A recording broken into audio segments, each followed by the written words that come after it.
मु सुकांत पंडा संपादक शिशु समाचार 18 वर्ष आज पदार्पण करछि। एही परिप्रेक्षी रे आमे राज्यस्तरीय शिशु प्रतिभा महोत्सव आयोजन करिछु। एही कार्यक्रम रे ओडिशार विभिन्न प्रांतरू नृत्यशिल्पी एवं संगीत शिल्पी माने ए कार्यक्रम रे जोग दैछन्ति। ए कार्यक्रम सकाळ 8टारू आरंभ होइछि, राति 9टा पर्यंत ए कार्यक्रम चलिबो। एथि सहित आमे पुरी शहर एवं सदर पिलाମାନଙ୍କୁ नहीं विद्यालय स्तरीय प्रतियोगिता आयोजन कराइथिला।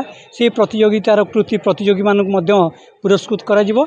एथि सहित ओडिशार लब्ध प्रतिष्ठित शिशु साहित्यिक राजकिशोर पाढ़ी को शिशु साहित्य सम्मान एवं कोणार्क हाई स्कूल को सबुज विद्यालय सम्मान एवं साजांत शतपथी को शिशु प्रतिभा सम्मान एवं ओडिशार प्रतिष्ठित हृदरोगी विशेषज्ञ डॉक्टर प्रभात दास को आमे स्वास्थ्य सेवा सम्मान रे सम्मानित करछु मध्य आज कार्यक्रम रे। आज आमे ओडिशार जो जो कुनी प्रतिभा माने से माने सकाळ 8टारू तांकर संगीत कार्यक्रम आरंभ करिसंती।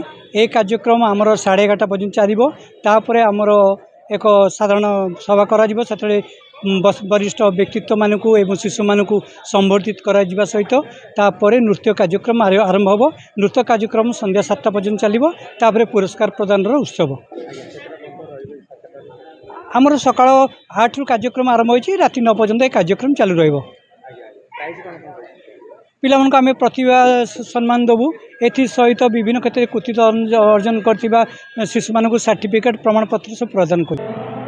आज आमर शिशु समाचार ओडिशार प्रथम शिशुभित्तिक संवादपत्र आज स्वर्ण नक्षत्र दिवस। ये वर्ष में आम शिशु प्रतिभा सम्मान प्रत्येक वर्ष भाई आम ए वर्ष ऑर्गेनाइज करूँ। ए पाखापाखि 600 ऊर्ध्व पिला आमर स्टेट्र विभिन्न अंचल आसिक पहुँचती। भर जो प्रतिभा रही तार उन्मेषण आगू को आने प्लाटफर्म व्यवस्था कराई। नृत्य गीत संगीत चेस इत्यादि विभिन्न कंपिटिशन रखाई से पुरस्कार वितरण कर।